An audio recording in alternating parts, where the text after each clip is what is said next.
Welcome back. Now the Midday Sports Roundup.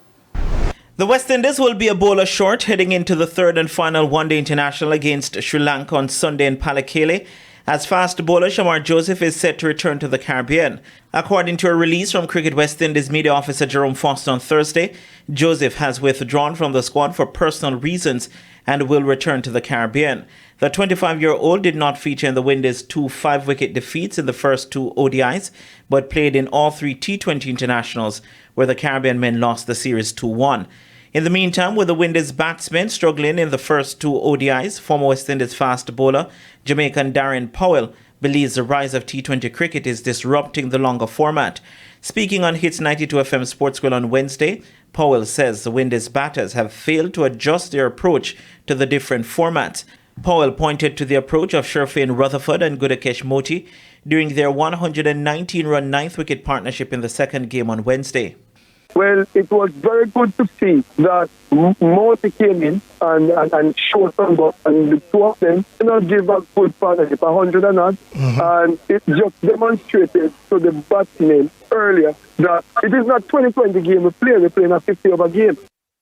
The final qualifier for the round of 16 of the East Costa Cup will be decided today as Zone 5 action takes center stage. Bel-Air High will only need to avoid defeat to cement their round of 16 place when they face group leaders Happy Grove at Brooks Park. Happy Grove have already qualified. Bel-Air sits second on 4 points. Third place Dembe will go up against the bottom of the table Homewood Technical at Fogo Road. Both teams are on 1 point. The games kick off at 3:30.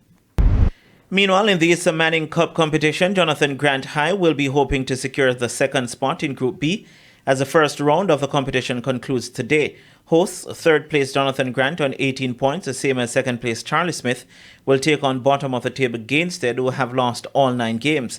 Jonathan Grant, who is already into the next round, only need a draw to secure second place, which would see them playing in Group 2 of the round of 16, which also includes Eltham High, Tivoli Gardens High, and Excelsior High.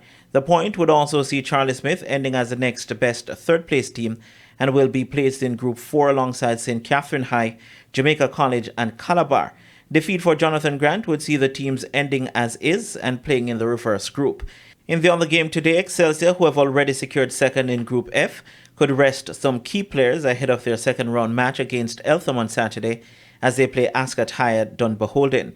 Both games kick off at 3 p.m. Finally, after registering their first win of the season on Monday against Racing United, Tivoli Gardens will look to make it back-to-back victories when they take on Malines United in one of 2 rescheduled games in the Jamaica Premier League today. Tivoli are currently 11th on the table with 4 points from 4 games and got a crucial 1-0 win against Racing on Monday.